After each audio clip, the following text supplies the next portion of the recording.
Hey guys, TJ back with you. Part 2 of our presidential series, which is part 7, looking at the 8th president of the United States, who is, Henry? Martin Van Buren. Martin Van Buren, that's right. Got Henry here again with me. And we're going to jump right in. Just a couple more interesting facts about Van Buren. When he was president, he actually opposed the annexation of Texas. Andrew Jackson favored bringing Texas into the American fold as he finished his term, but many Northerners were leery of a slave owner conspiracy in adding Texas, which would have been a slave state. So Van Buren blocked the annexation in 1837, in part because of the slavery issue, but also to avoid further tensions with Mexico, which controlled the territory until 1836. After his 1840 defeat, Van Buren attempted to secure the Democratic nomination in 1844, but the party switched stances and favored annexation, while he said only that he supported the move at some future date. So Van Buren did not make it onto the ballot in 1844, and Texas became the 28th state in 1845. So pretty interesting. Van Buren's nickname, Old Kinderhook, it actually helped popularize the expression okay. Van Buren was only 5'6" tall. He was kind of a short little guy. But interesting enough, he was known as Old Kinderhook. In terms of lasting impact, it's hard to top Old Kinderhook, a reference to the village, of course, where Van Buren's birthplace was in upstate New York. But the term of endearment was utilized during the 1840 election by his supporters as they formed the OK Club and marched with placards marked OK. And then the Oxford English Dictionary notes that the abbreviation came into great usage at that time, and its popularity can be attributed to Van Buren and his supporters. So we actually got the little, term OK by Martin Van Buren being nicknamed Old Kinderhook. Pretty cool, right, Henry? Pretty cool. And then, of course, like I said, he inspired a fake gang on Seinfeld. There was an episode where the Van Buren Boys, they basically were this, gang that Kramer confronted, and they used to flash their secret sign to avoid confrontation, and their sign was 8 fingers held aloft, referring to Van Buren, of course, being the 8th president. That's right. So, and it actually saved Kramer in the episode from trouble because he held up 8 fingers.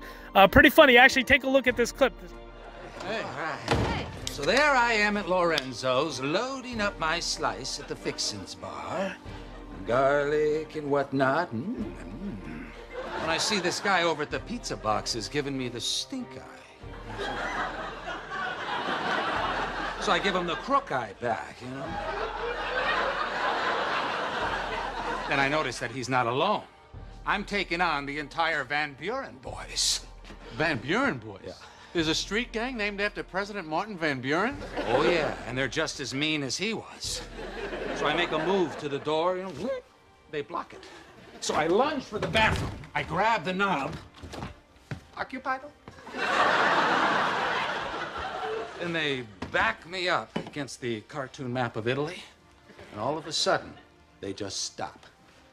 What? What happened? Because I'm still holding the garlic shaker, like this. I'm only showing 8 fingers. Well, what does that mean? That's their secret sign. See, Van Buren, he was the 8th president. They thought I was a former Van B boy. Wow. How was the pizza? It's a little oily. So, yeah, pretty good stuff there. Really funny. They thought I was a member of the Van B Boys. Pretty funny stuff. Funny stuff. So, good stuff. And what else can I tell you? In 1840, when Van Buren ran for re-election, he got slaughtered, literally trounced by William Henry Harrison. William Henry Harrison, walked away with the election. So, just an interesting thing there.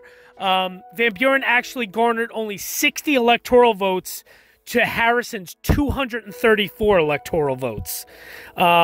He didn't even carry his home state of New York. Yeah, Van Buren even lost the state of New York during his re-election. So William Henry Harrison really kicked his butt. So pretty interesting stuff there. Let me think. Is there anything else that I can tell you about Van Buren? Like I said, key player in New York politics. The Panic of 1837, of course. That's when the stock market crashed. It was during his presidency. He really didn't do much. He kind of just didn't do hardly anything, to be honest with you, to stop the panic or to really maybe help us get out of the panic. He didn't do that. So that's kind of one thing during his presidency. So now we're going to take a look. What you're looking at here, this sign that you see by the side of the road in this house, this was the birthplace of Martin Van Buren in Kinderhook, New York. Now you're actually also seeing a picture of what the original, like a drawing of the house, what it would have looked like back when he was born. So that's the birthplace of Martin Van Buren. Like I said, born on December 5th of 1782. First American-born president, because we were obviously America as of 1776. So interesting stuff. And now what you're taking a look at, this is actually Lindenwald. This is where Van Buren spent a lot of his time. This was his home. Right there in the area of Kinderhook, New York. This is actually where Van Buren also retired to. He spent a lot of time at Lindenwald. He spent many years there. Interesting stuff. I actually, when I went and visited Van Buren's grave and everything else, I actually saw Lindenwald. It was closed, of course, due to COVID, but still interesting stuff. He also, I know for a fact, he spent a lot of time here when he was running for president. He spent a lot of time at Lindenwald, which is pretty interesting. Yeah, he basically, he lived there from 1841 until 1862. And it was really beautiful. It's a beautiful place. There's no doubt about it. It's very pretty. I was quite impressed with it, I have to say. So that is Lindenwald, Martin Van Buren's home, and where he went for re-election. That's also where he spent some time during his first bid for president when he won. He spent a lot of his the election time there. That was kind of his headquarters right there. And then, of course, the last but not least, you're taking a look at in Kinderhook, New York there. This is the gravesite of our 8th president, Martin Van Buren. That is in Kinderhook. He was the governor of New York, of course, as I told you. Then, of course, he was the 8th president of the United States. So quite interesting. Pretty interesting stuff. I think earlier I had said... I'm almost positive that I had said it in the first video that Van Buren was Andrew Jackson's vice president. So I touched on that, which he was. That was during Jackson's second term. And like I said, Jackson basically handpicked Van Buren to be his successor. So he really did. They were very close. So here you go. This is all, as I'm rambling on here, these are just the pictures of his gravesite there in Kinderhook, New York. The thing I found fascinating about his gravesite, as you can see, it's just this tall monument, this tall obelisk, that's obviously to him. It's pretty basic.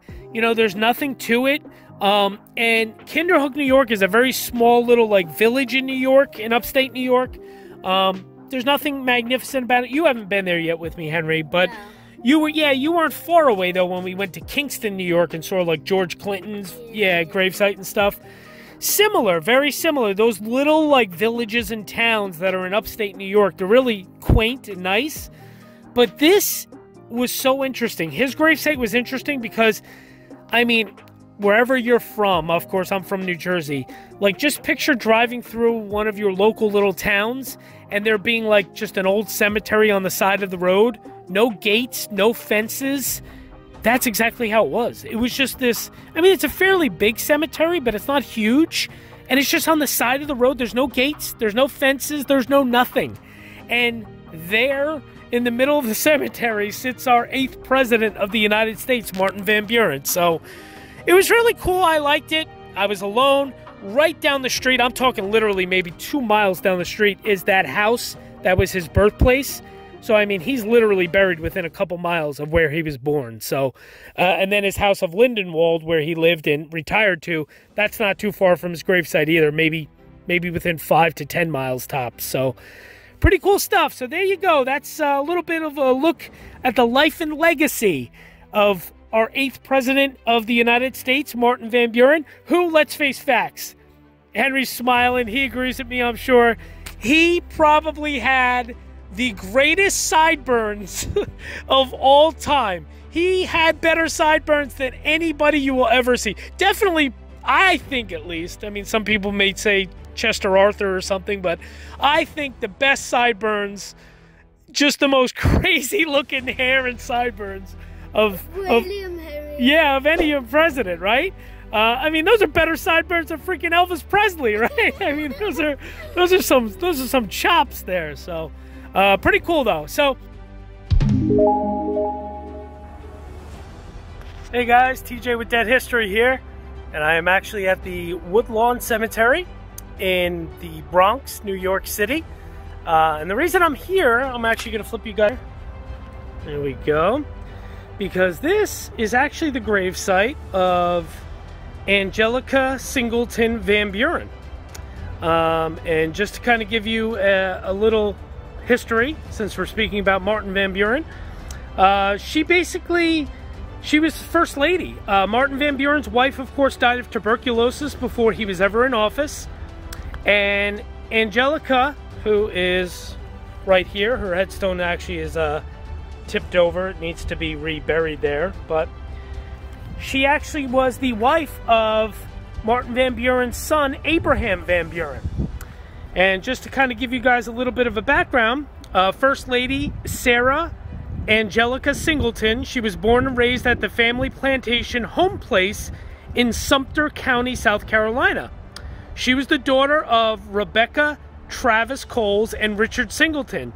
She finished her education at Madame Grillaud's Seminary in Philadelphia. And, really interesting fact I loved, through her cousin, Dolly Madison. Yes, Angelica's cousin was Dolly Madison, who was First Lady, obviously James Madison's wife. So through her cousin, Dolly Madison, she was introduced to Washington's, society, political society. On November 27th of 1838, she married Abraham Van Buren, who was the eldest of 4 sons of U.S. President Martin Van Buren, who approved of the marriage, in particular, for the ties it brought between the White House and the powerful Southern aristocrats. So during her years as Lady of the President's House, she brought back not only style, but true etiquette to the White House. Very interesting stuff. The President and she gave mostly small dinner parties, dispensing with all large functions other than the New Year's Day reception. It was necessary to redecorate and replace furniture that had been battered by the 8 years of the Andrew Jackson administration, but she was careful to not be extravagant during a time of inherited hard economic depression. So she was very conscientious of that. Very cool. There was a French minister who was often very critical of Americans, and he claimed that in any country she would pass for an amiable woman of graceful and distinguished manner and appearance. She gave birth to 4 children, the first of whom was a daughter born in the White House, died after a few hours. And then returning to private life after her years in Washington, her husband Abraham and she lived at first at the Van Buren home, Lindenwald, in Kinderhook, that I showed you guys, where Martin Van Buren's house was there at Lindenwald. They lived there, but they would winter in South Carolina. And then from 1848, they lived in New York City, where she was known not only for her grace, but her charitable work. And she remained there in New York City as a widow after her husband's death in 1873 until her own death. So basically, Angelica here, she was Martin Van Buren's daughter-in-law, and she literally served as First Lady during his presidency because his wife had passed before he was ever president. So, pretty interesting stuff. I just thought I'd show you guys this. There she is again, Angelica Van Buren. And there's her husband, Abraham, who was the oldest of Martin Van Buren's 4 sons. And there you go. So, thanks for joining. Thanks for watching. I know this was a few minutes long, but I thought it was really interesting. Very historic Woodlawn Cemetery here in the Bronx, New York City. Take care, guys. Thanks.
Hope you enjoyed this. Of course, hit subscribe, give us a like, thumbs up, leave your comments and questions. We love that.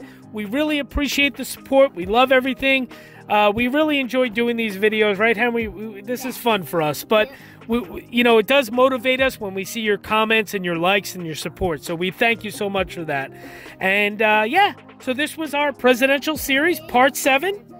Looking at the 8th president of the United States. Who is that, Henry? Martin Van Buren. Martin Van Buren. So next week will be part 8 of our presidential series.